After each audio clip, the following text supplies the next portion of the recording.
What's up, guys? Coach T here with Coach T's Philosophies. Last night was the CFP National Championship between the Miami Hurricanes and the Indiana Hoosiers, with IU coming out on top, 27-21. It was a great game. I mean, awesome game, back and forth, momentum swings, key moments, penalties that maybe were called, maybe shouldn't have been. It had a little bit of everything to it. It was an amazing game.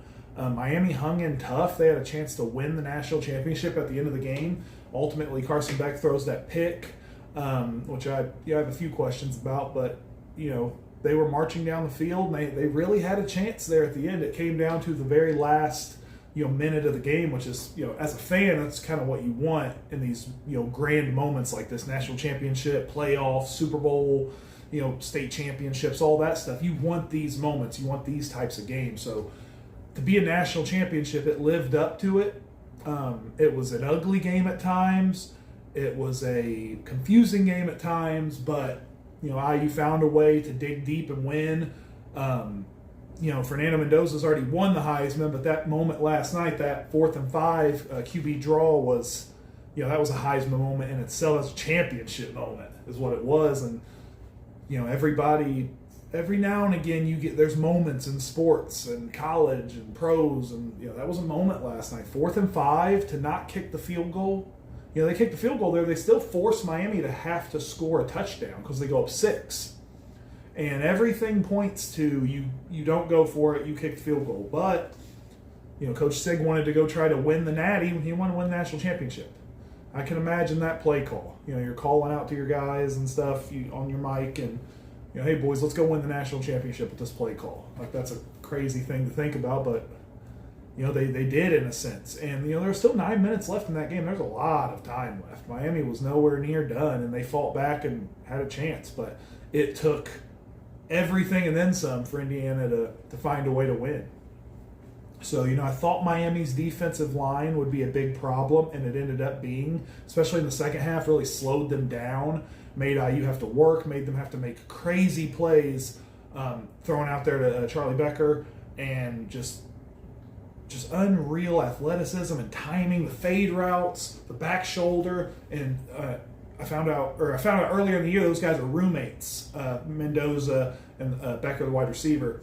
So for those guys to get those moments in that game, they had to have worked on that countless times in the past. Whether just going on a Sunday to the field and throwing them, or after practice, before practice. When you're a wide receiver or a quarterback and your roommate is also the guy you're either throwing to or the guy that's catching your passes, pretty smart to work with that guy. So I'd imagine they probably had a few thousand reps of those fade and those back shoulder throws.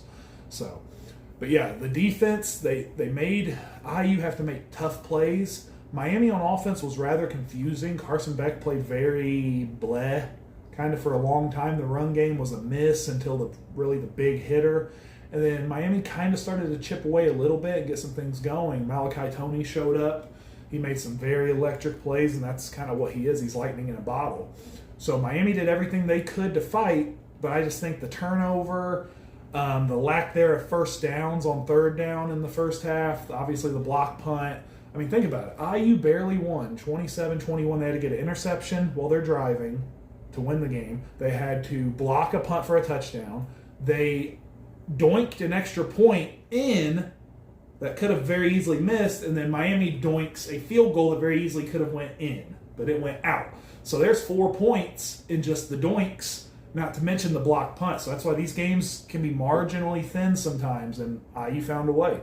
Now, moving forward, IU's got a lot to replace. They do. Mendoza, you're losing the Heisman Trophy winner. You're losing a lot of his receiving core. You're losing a lot of your defenders. I believe Aiden Fisher's gone. I believe Pons is gone. Like, a lot of these guys are gone. Now they're bringing in a great portal class, so they should be fine for the most part, but I don't know about fine as in they'll get right back here next year. It's a lot easier said than done.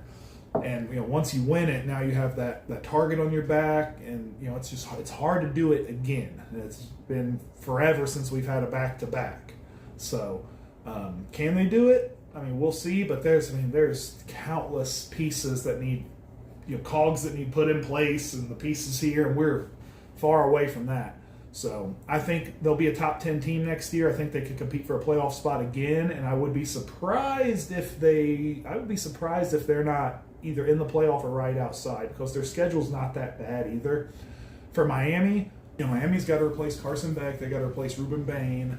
You also got to worry about the transfer portal. Now that the national championship is over, Miami and Indiana's transfer portal window now opens, so those guys can now choose if they leave or not. Alberto Mendoza, Fernando's little brother, has already left. He went to Georgia Tech. He'll compete for the starting spot there. IU already has a transfer quarterback from TCU coming in. He played really well last year. Hoover, he's a good quarterback. TCU had a pretty good year, so he could come in similar to Mendoza, but it's just going to be hard to replicate that. So, IU's bringing in a lot. Miami has to do the same thing now, and they are bringing in some guys, but I don't know if they'll be able to get to the same level of athleticism, athletes, and age that they had this year. They had a good combination of like maturity with athletes, with offensive line and defensive line play. It's just going to be hard to replicate all of that next year for the Hurricanes. So I think both of these teams have a shot to make the playoffs next year. If I had to bet, I would take IU to make it before I would Miami, just because of what they have coming back and how their portal class already looks. So, congrats to IU, big win, first national championship. Congrats to Miami on a good year too. So, but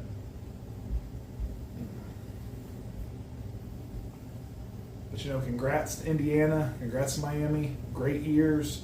Really congrats to Indiana for their first national championship, and really probably shutting a lot of people up. I really respect and like the way they play, the way Sig coaches, the way that they've built their program, not just in terms of like bringing guys up from the portal and turning things over, but like almost a culture shock. Demanding so much, the perfectionism almost that Sig operates under, him and his staff. They were far from perfect last night, but when your expectations are perfect so often, then sometimes you can be close or not quite perfect and still get the job done because you've been perfect so much in the past, which they have on a lot of occasions. You've seen them at Iowa, you've seen IU at Penn State struggle a little bit and then find ways to win. Last night was the same. They struggled in the second half, let Miami back in the game, and then found a way to close the door at the end. So respect to the Indiana Hoosiers. I live in Indiana. I'm a diehard Notre Dame fan. We are the last team to beat Indiana. But, I'm happy for them, good for them. So that's a wrap for me on college football 2026, 2025 season, however you want to do it. I think the college national championship should be on January 1st. I think a lot of people are in agreements with that. This waiting 10 days in between playoff games and rounds has to stop. It's ridiculous. Let these kids play the games and let's move on.